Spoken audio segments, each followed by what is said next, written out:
It's Thursday, 6:40 a.m. We're going to the surgery. How do you feel, Jenny? I feel fine. You're good? You feel ready? My surgery. She's ready. I'm nervous, but I'll be good. Welcome back to the channel. As you can see from the title, this is gonna be kind of like the day of the operation and post-operation update. I just want to make this series kind of just to like follow my own recovery, and then maybe if, you know, in the future you are going through collarbone or clavicle surgery, you kind of know what to expect. So if you are watching this and you are going through this, good luck. But so here's my little story.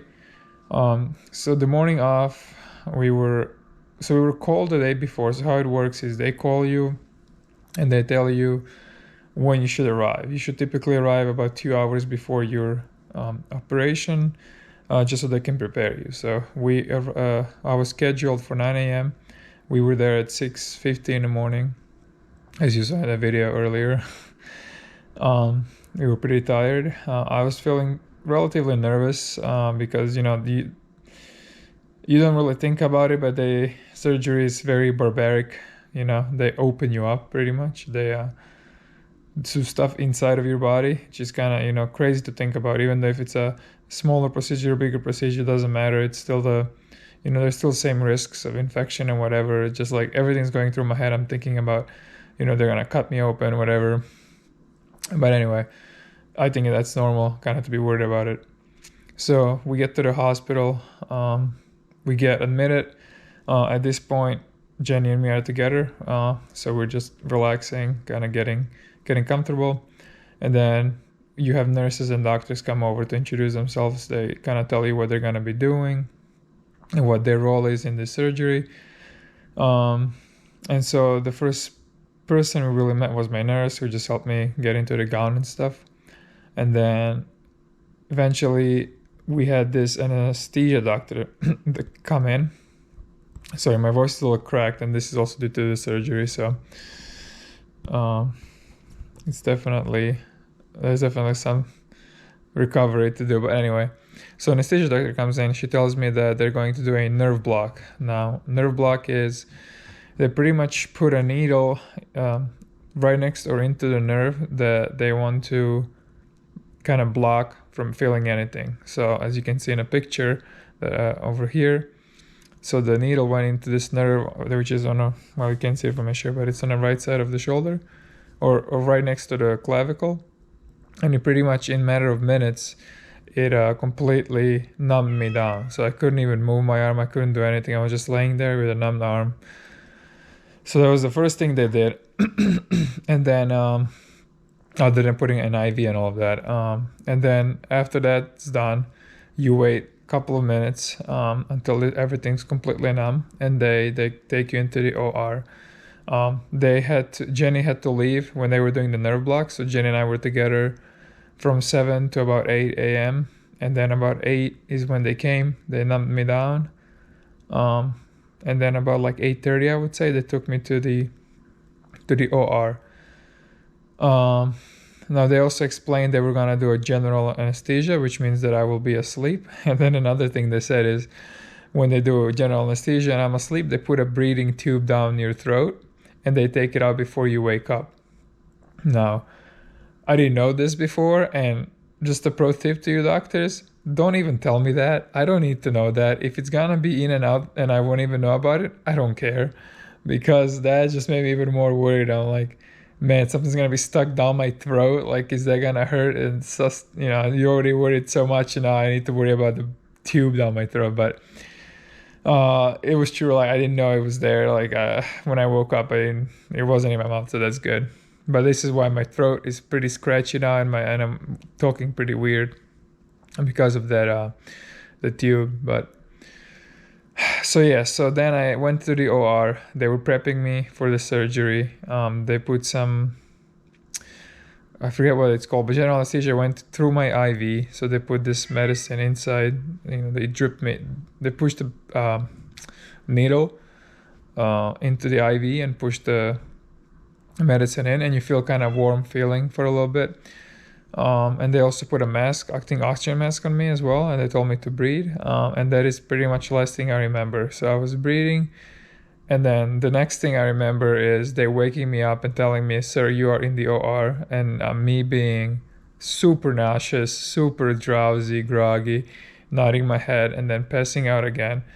And then I wake up, I think 30 minutes later in the hallway or wherever they put you after, in a kind of like a recovery room, and I was vomiting pretty bad. So they had a bucket next to me, and they were giving it to me, which is, I didn't know this, but a lot of people experience post general anesthesia nausea. So if you were ever car sick or you were in a boat and were, seasick or whatever, they tell them that, they ask me those questions, but I never really experienced heavy, when I was a kid, I would vomit in a car sometimes, but not really as an adult. I was in boats my whole life, so I never really was seasick. But even then, I wasn't really affected by it in my day-to-day life. But after the anesthesia, I felt the worst that I've ever felt, probably ever. The pain, I didn't even feel the pain because the nerve block was still in the effect, and I could move my arm slowly. And even now I have much more range of motion than I did when the clavicle was not operated on. So even now it's, it hurts pretty bad, but I can move my arm and I can actually do work. I feel like I can do normal stuff now. It just definitely there's pain in the section they put the plates in. But anyway, I woke up, I vomited like crazy, but there was nothing in my stomach because you have to fast. You can't eat before your operation or surgery.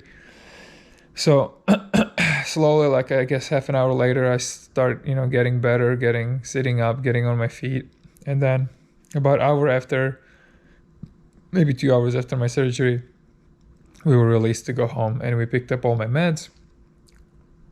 And yeah, we got home. So and then as far as surgery, so they put 2 plates on my clavicle, as you can see in the picture. So one is on the top, one is on the front. So it kind of stops the bone from moving up and down, or it stops it from, I guess, bending up and down, and front and back, because every plate does it, kind of blocks it in that direction, the direction it was installed in. So yeah, and then a little bit of an update, how I feel. I felt really good the day after surgery. No pain because of the nerve block. Nerve block was slowly, getting better. By the evening, like I'd say maybe like 8 p.m., I was able to like completely move my arm. There was no numbness or anything, but there was also no pain. So I assumed that, okay, maybe nerve block is done, and I'm lucky that I don't have much pain right now, and it's gonna be like this, because the pain was pretty much similar to when I broke it and I came home, right? Pain was about 5 out of 10 on a pain scale level, I guess, if you can say that, and that was tolerable for me. Like 5 out of 10 is fine. I can sleep, I can move, I can deal with it. So it was about 5 out of 10, and I went to bed, took all my meds, and I'll show you guys what I'm taking. So then I went to bed. I woke up, well, at first I couldn't sleep until like 1 a.m. because I was sleeping all day, right? And then I kind of passed out at 1. I woke up at 3:33, and my God, the pain was like 15 out of 10. It was insane. I couldn't sleep anymore. That's how bad it was. So I took my pain meds at 3 a.m. I was awake until 6 a.m. They finally kicked in at 6 a.m. And then I passed out and woke up at 8. So I had about 4 hours of sleep total last night. So yeah, slept about 4 hours total, 2-hour chunks. So not ideal. Feeling pretty drowsy now, pretty tired. I hope, well, I'll be smarter and I will be taking my pain meds. So, because this is way too much. Maybe, day 3, I heard that it typically gets better, but day 1 and 2, it just feels really bad. So let's go through my meds. I have a paper somewhere that tells me what I have, but I don't really know what all these do, but I'll tell you real quick. So acetaminophen, I take 500 milligrams every 8 hours, so that is the pain med. So it's basically Tylenol. I take aspirin, 1 tablet 2 times a day for 45 days. So the reason I need to take aspirin is in case of any blood clots. So apparently, after surgery, there is a potential risk of blood clots forming and I guess passing through your body, and aspirin, I guess, helps with that. So it's interesting that I have to take it for 45 days though. So I think that's the full length of recovery that I'm supposed to, go through. Acetaminophen, they say take as needed up to 14 days. So obviously, once the pain goes down, I won't need that. But so aspirin I have to take for 45 days, twice daily. Then I have the cefadroxil. No idea what that is. It says commonly known as Duracef. Again, no idea what that is. Take 1 capsule by mouth 2 times a day for 5 days. So this thing is only 5 days, so that's pretty good. Then I have gabapentin, commonly known as Neurontin. Again, no idea what it is. 1 capsule by mouth every 8 hours. They did not tell me how many days I have to take that, so I'm assuming I'm just going to finish my dose. And they also prescribe oxycodone, and I only take that as needed. That's for pain. I don't think I will take that. My pain is tolerable, that I don't think I need that. They also gave me Senna, which is kind of like a laxative, I think. So when you take a lot of these meds, sometimes it backs you up and you can't take a poop. So that's what that's for. But luckily for me, I haven't been backed up yet, so don't worry, guys. I'm good. So that is all of my meds. It's actually almost time to take my acetaminophen again, because I took one at 3:30 a.m. So I'm gonna wait until 11:30 every 8 hours. You don't want to take it earlier because it could damage your stomach or whatever. So yeah, recovering slowly. I really hope to be back on a bike soon. The stitches they gave me, well, I guess I can't really show you. You can kind of see here. This is a gauze above it, or whatever you call that. The stitches are self-dissolvable, I think, or dissolvable, whatever they call it. What do you want, Mika? Cat's yelling at me. What? Can't play with you now. My arm hurts.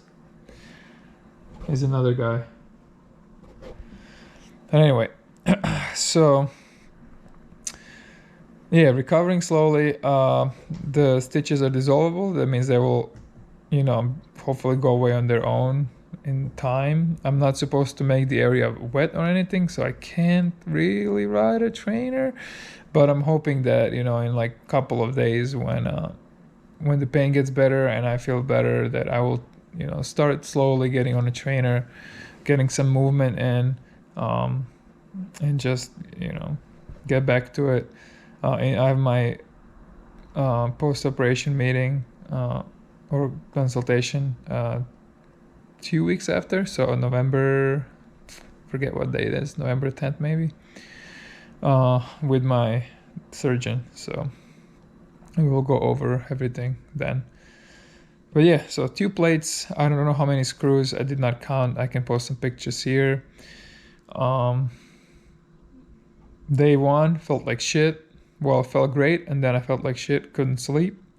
I will keep you posted on day 2 and forward. I will also make a separate video going over medical costs. I know that's something that I've been trying to research to kind of understand how much all of this will be. I do have a good insurance, so it's not gonna be hopefully too much, but I wanna have a place where you can see what you could expect if this happened to you and stuff like that. So thank you for watching, and have a great day, everybody. Hope you never have to go through this, and wish me good luck.